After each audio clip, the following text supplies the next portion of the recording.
Saya tadi siang tidak sempat doorstop ya. Jadi mungkin saya akan mulai lebih dulu dengan apa yang terjadi pada sidang sebelum break ya, siang tadi. Ya. Nah, saudara-saudara, pada sidang pagi tadi kita mendengarkan ahli dan saksi dari pihak KPU yang fokusnya hanya pada persoalan Sirekap yang kontroversial itu. Ya. Nah, kita sangat ya, bingung melihat begitu banyak persoalan yang dihadapi dan begitu banyak ya perbedaan tafsir dan cara pandang dalam melihat Sirekap. Kita tahu bahwa pemeriksaan itu dilakukan secara berjenjang. Tapi Sirekap yang juga tampil dan ditampilkan oleh KPU itu telah membius publik, membius opini bahwa tidak ada yang salah dengan Sirekap, bahwa perolehan suara itu adalah seperti yang kita lihat pada pengumuman yang mereka buat. Padahal kami mendengarai banyak sekali masalah dengan Sirekap ini dan banyak sekali persoalan dengan penggelembungan suara. Banyak sekali persoalan dengan kecurigaan kita terhadap fraud yang terjadi pada penghitungan suara. Nah, inilah yang kita lihat. Nah, dari saksi dan ahli yang tampil, bukan saja tadi pagi, tapi kemarin ketika kami menghadirkan saksi dan ahli, juga ketika teman-teman paslon 1 menghadirkan saksi dan ahli, kita melihat bahwa banyak sekali persoalan yang perlu kita pertanyakan. Salah satu yang kami kemukakan tadi adalah ketika bicara mengenai integritas, ya, integritas penghitungan suara, ya,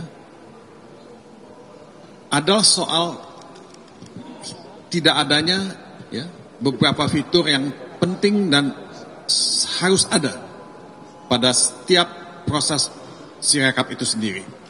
Tadi disebutkan satu misalnya mengenai tidak adanya fitur validasi. Nah, bagaimana ini kita bisa persoalkan ya kalau kita tidak punya fitur validasi. Kedua, fitur edit ya. Nah, ini juga satu hal yang buat kami ya sangat kami pertanyakan gitu. Ya. Nah, ketiga, persoalan metadata. Kemarin ahli kami dan saksi kami mengatakan bahwa tidak ada metadata. Nah, pada hari ini saksi dari pihak KPU ya, menyatakan ada metadata itu. Nah, ini perbedaan tafsir semacam ini, perbedaan penjelasan semacam ini, perbedaan testimoni semacam ini membingungkan kita dan membuat kita wajar untuk meminta KPU ya, melakukan audit ya, forensik, audit digital forensik terhadap Sirekap ini. Ya.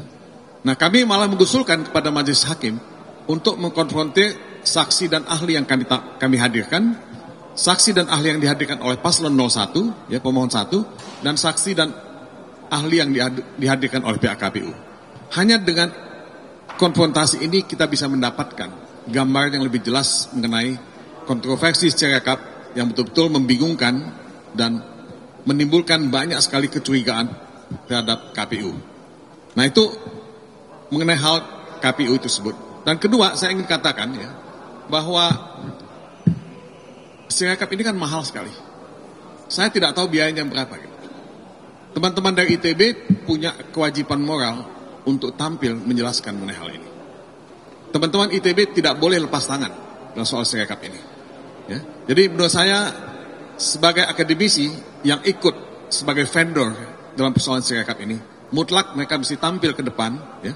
Karena uangnya bukan uang kecil gitu. Ini bukan uang ya untuk proyek sederhana. Ini proyek yang besar yang menyangkut ya integritas pemilihan umum itu sendiri. Nah, kalau siang ini kita mendengar dari pihak Bawaslu. Tadi sudah disebutkan bahwa baru pertama kali ada saksi yang dihadirkan dari Bawaslu. Bawaslu ini kan pemberi keterangan. Saya hanya ingin menambahkan satu hal saja, bahwa sebetulnya ya, Bawaslu yang punya peran sangat strategis itu itu memang tidak willing. Ya. Tidak willing dan mungkin juga tidak mau melakukan pengawasan dengan efektif. Ini dari semua data-data dan laporan yang kita terima. Dalam permohonan kami menyebutkan 1 hari setelah pencoblosan tanggal 14 Februari, Bawaslu itu mengeluarkan press release yang membuat 19 masalah yang terjadi pada saat pencoblosan. Nah itu tadi sudah dijelaskan sebagian dari itu. Ya.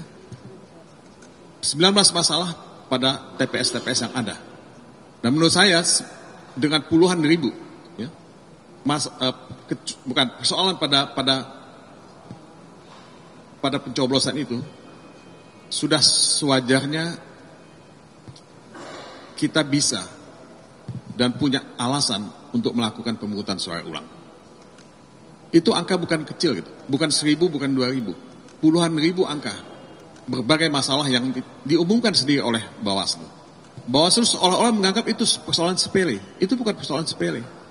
Ini menyangkut kedaulatan rakyat kita. Satu suara pun ya, itu harus dihargai. Tidak boleh kita menganggap 1 suara atau 1.000 suara atau 1 juta suara itu tidak penting. Indonesia, negara yang kita cintai ini, ya, hidup karena rakyat mendukung ya, dan menopang ya, Republik ini. Kedaulatan itu ada pada rakyat. Nah, Bawaslu kalau dia tidak bisa fungsional dan tidak bisa efektif, menurut saya Bawaslu perlu kita tinjau ulang keberadaannya. Ya. Saya mengatakan ini karena kami kecewa dengan Bawaslu dalam banyak hal. Saya kita semua punya pengalaman laporan kita tidak ditindaklanjuti oleh Bawaslu. Dan jadi kalau kami menuntut pemungutan suara ulang, memang banyak alasan ya, yang kita bisa kemukakan dan sudah kami sampaikan kepada Majelis Hakim. Jadi mudah-mudahan Majelis Hakim yang mulia cukup arif, cukup bijaksana dan cukup negarawan dan melihat Indonesia sebagai satu taruhan ya, yang penting, yang sangat strategis untuk diselamatkan. Kita tidak boleh membiarkan pemilu curang itu didiamkan atau tidak ya, dibatalkan. Mungkin itu. Terima kasih.